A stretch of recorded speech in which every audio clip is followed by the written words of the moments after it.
Welcome back to my YouTube channel. When you launch an EC2 instance in AWS, where does your data actually live? Where is operating system stored? Where are your files saved? The answer is something called EBS, Elastic Block Storage. In this video, we are going to understand what is EBS, why it is called block storage, important features of EBS, and then we will look into elastic block storage volume types, and then we will create and attach an EBS volume step by step in AWS. So let's start with the basics. What is EBS? EBS stands for Elastic Block Storage. EBS is a storage service used with EC2 instances. In simple word, EBS act like a virtual hard disk attached to your server. Just like your laptop has a hard drive or SSD, an EC2 instance uses EBS volumes to store data. This storage is used for operating system, applications, databases, logs, files. Whenever you launch most EC2 instances, AWS automatically attaches an EBS volume as a root disk. This means your server actually boots from EBS. This is the part where beginners find confusing why it is called block storage. Let me explain this in a very simple way. Storage systems generally work in three main types: block storage, file storage, object storage. EBS is a block storage. Block storage means data is stored in small fixed size blocks. Think of it like this. Imagine a large book that is divided into many small pages. Each page is a block. When your server wants to read or write data, it directly accesses these blocks. This makes block storage very fast, very efficient, perfect for operating systems and databases. That is why EBS is used as disk for servers. Another important thing is that EC2 treats EBS like a real disk. Inside your server, you can format it, create partition, mount it, and store files, just like normal hard drive. We have previously discussed features of EBS, which are persistent storage. This means your data is not lost if the EC2 instance stops. Your data stays safe inside the EBS volume. Second feature is elastic. You can increase the size of your storage whenever you need more space. That's why it is called elastic block storage. And the third feature is snapshots. You can create backups of your EBS volume. These backups are called snapshots and they are stored in AWS. This is very useful for backup, disaster recovery, or creating new servers and these kind of scenarios. And the fourth feature is we can attach and detach an EBS volume from one instance to another. Let's say I've created a EBS volume and this EBS volume is attached to an EC2 instance, and now I want to detach the volume, the EBS volume from this instance to and attach, and I want to attach this volume to another EC2 instance, so I can perform this action. Now that we understand what EBS, elastic block storage, is, let's talk about something very important called as EBS volume types. So not all storage is the same. Different applications need different performance, speed, and cost options. That's why AWS provides multiple types of EBS volume. And the main EBS types you should know are general purpose SSD, provision IOPS, throughput optimized called HDD, and magnetic storage. So let's talk about general purpose SSD. It is most commonly used EBS volume type. This storage type provides balance between price and performance, which makes it perfect for most applications. For example, web servers, application servers, deployment, development environment, small to medium databases. There are two versions of this storage, GP2 and GP3. But today, AWS recommends using GP3.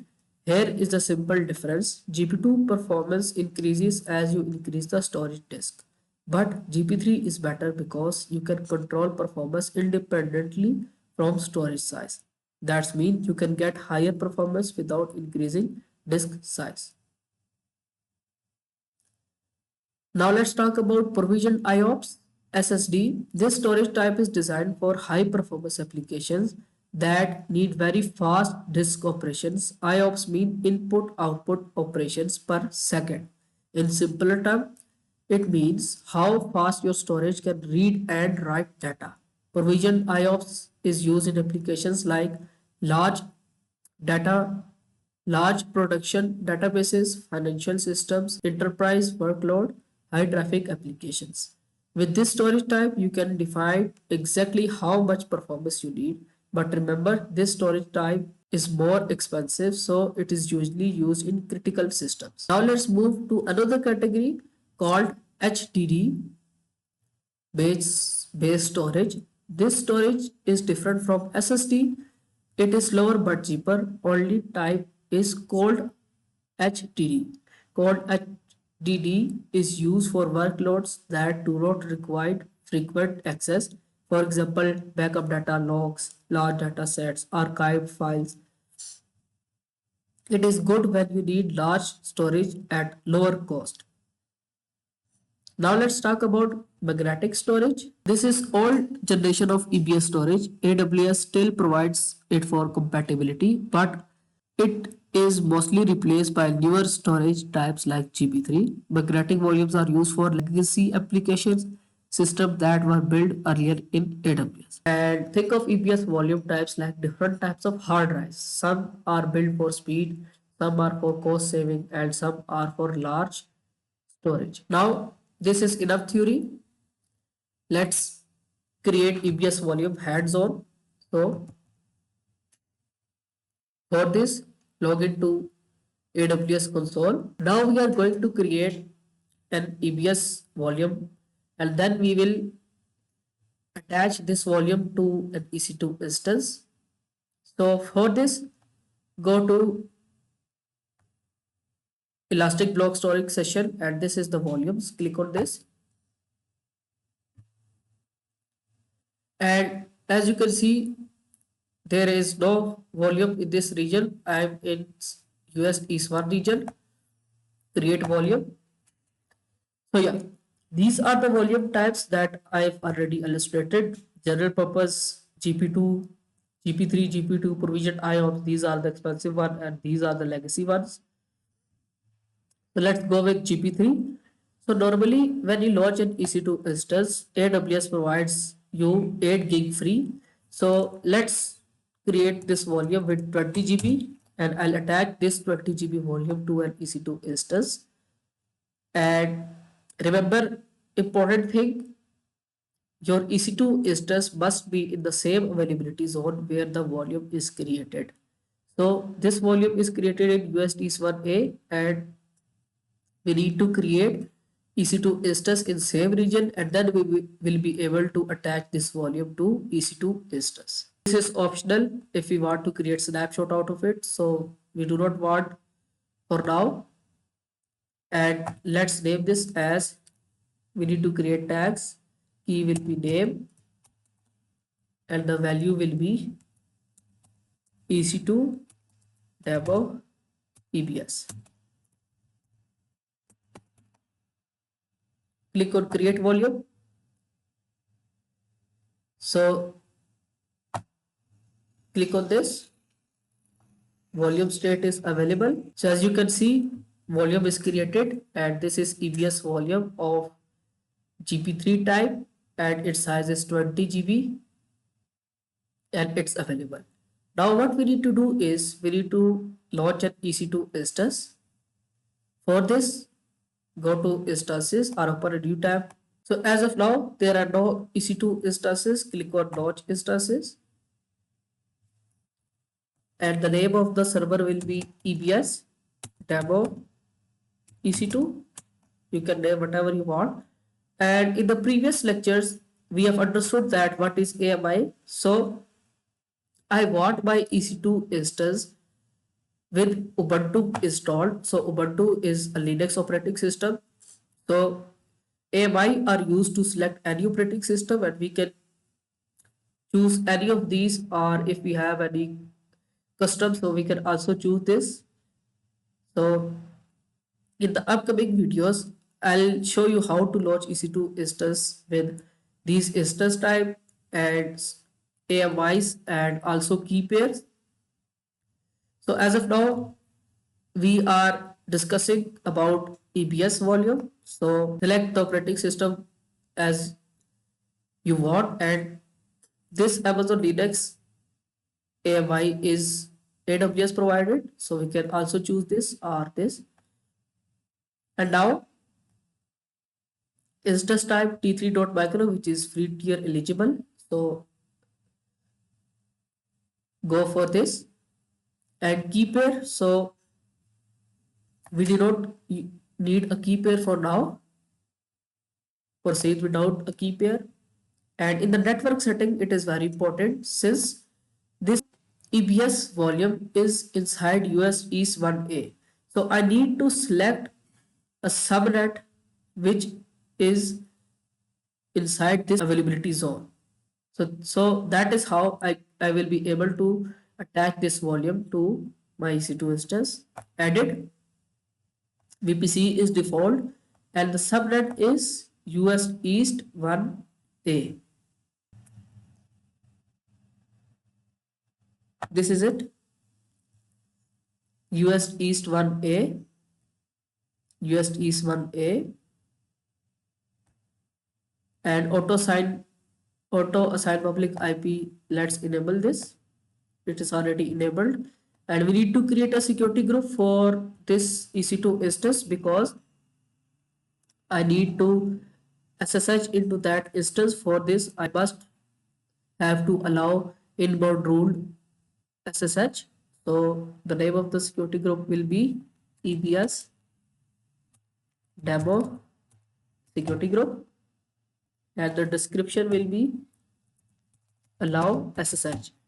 Why I'm doing this? Because I'll connect to this instance and I'll show you the volume is correctly mounted. So this is the important step, that this EBS volume, which is of 8 gig, is root volume. So that means when I launch this EC2 instance, the Ubuntu operating system will be installed on this. So let's click on launch instance. After the instance will be launched, we will attach newly created volume to our EC2 instance, and then we will mount this volume to EC2. Click on launch instance.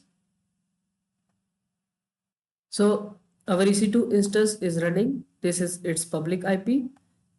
And if we go to storage, so there is only one volume which is attached to this particular instance, which is the root 8 gig volume.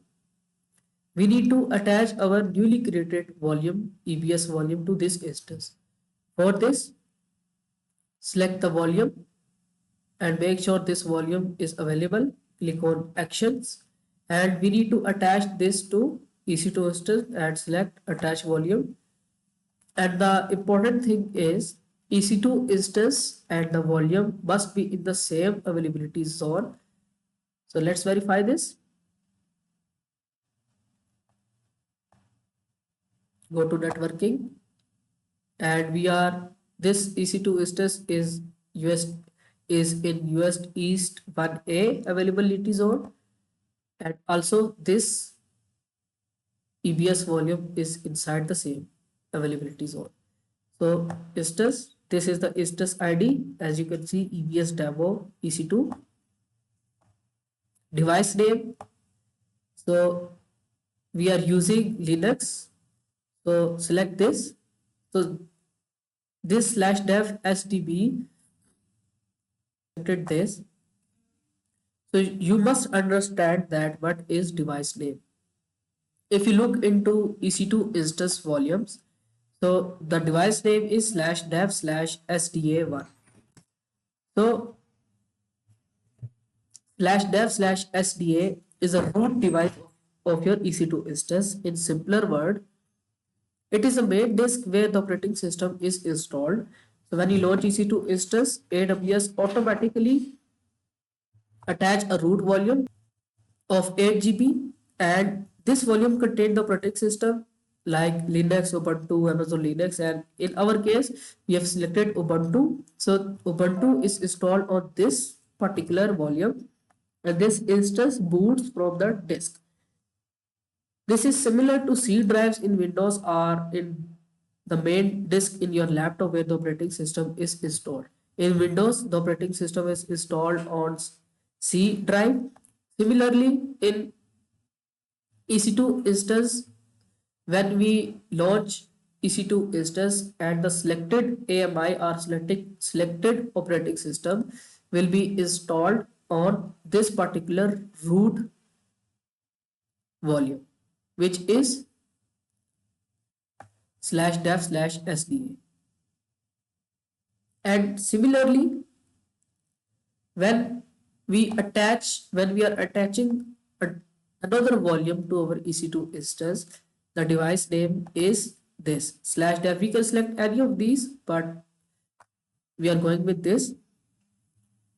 So this will AWS attach that disk as a secondary storage disk. So this disk is useful for extra storage databases, logs, application data. So click on attach volume. So as you can see, volume is attached to our instance. Go to volumes, storage, and as you can see, this is attached to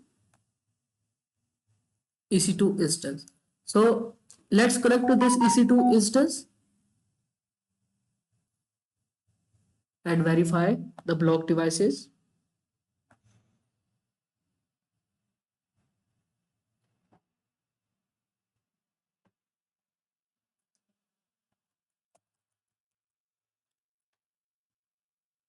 For this, the command is lsblk, which means list block devices.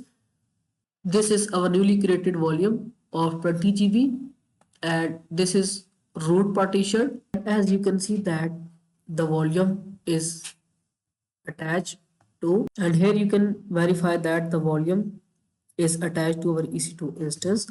And if we want to use this partition as a root, we can also mount this.